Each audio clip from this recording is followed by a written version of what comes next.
Easy petrol pump and CNG station software में supplier को अदायगी कैसे की जाए। तो इसके दो तरीके हैं।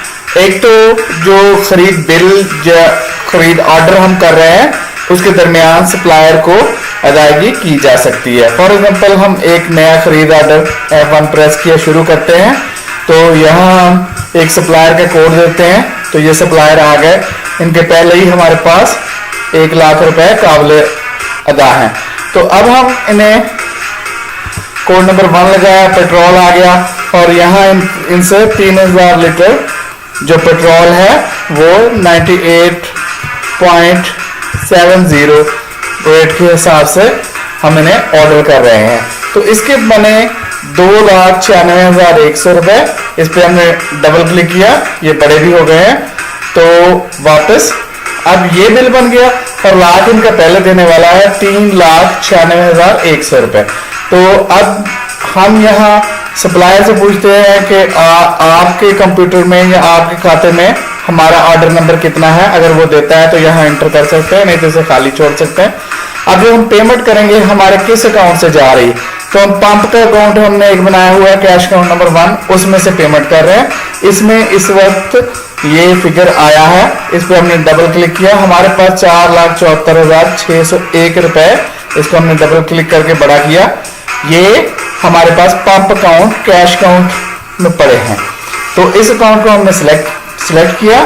तो हम ऑर्डर में सप्लायर को 96,100, ये नीचे लिख भी हो गया, 96,100 रुपए अदा कर रहे हैं और बकाया हमारे रह जाएंगे 3 लाख। डबल क्लिक करके बड़ा भी कर सकते और जो रकम हम पे कर रहे हैं उसको भी हम डबल क्लिक करके बड़ा भी कर सकते हैं। तो यहाँ तफसील भी देख सकते हैं कि जो ऑर्डर की कुल रकम 2,96,100 है, सबका काबिल अदा रकम 1 लाख है, कुल काबिल अदा हो गए 3,96,100, जिसमें से 96,100 हम अपने कैश अकाउंट से उन्हें बेच रहे हैं।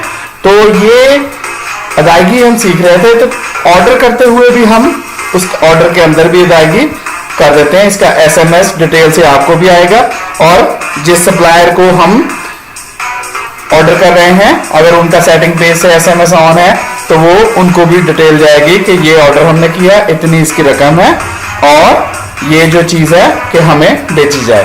तो ये तो एक तरीका हो गया पेमेंट का। अब दूसरा पेमेंट का तरीका हम देखते हैं कि फॉर एग्जांपल हम सिर्फ पेमेंट कर रहे हैं, ऑर्डर नहीं कर रहे, तो हम सप्लायर पे क्लिक करेंगे। मेन पे से सप्लायर का नीचे है अदायगी, 403 नंबर पे हम इस पे क्लिक करते हैं तो ये हमारे पास अदायगी सप्लायर का एक पेज खुल जाता है।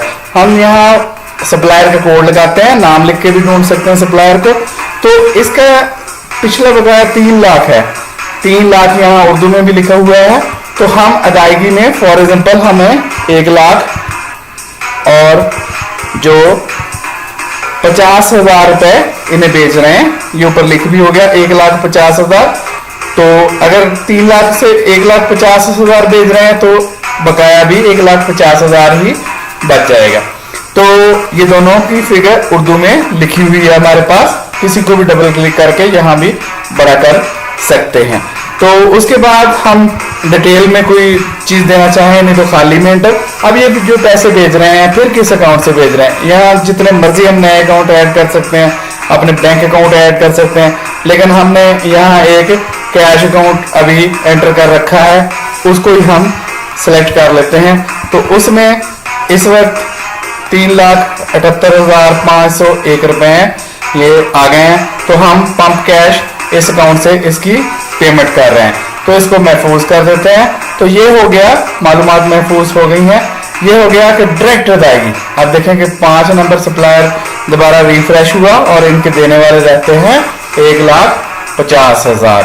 तो इस तरह हम एक और पेमेंट इन्हें अभी कर देते हैं इधर से कि हम ये इनके 50,000 जो मजीद इनको दे रहे हैं, ये देखें यहाँ 50,000 लिखा गया और अब इनका बकाया 1.5 लाख था ना, तो 50,000 हम अदा कर रहे हैं और 1 लाख मजीद इनका बकाया रह गया। और किस अकाउंट से करेंगे, तो फिर हम कैश अकाउंट नंबर 1 लगाते हैं यहाँ तो और महफूज पे हमने एंटर किया तो अब देखें कि 5 नंबर फिर रिफ्रेश हुआ और 1 लाख इनका काबिल अदा रह गया।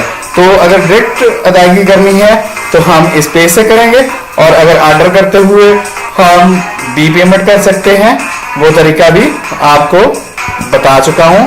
मजीद जो मालूमात के लिए आगे वीडियोस मौजूद हैं। शुक्रिया।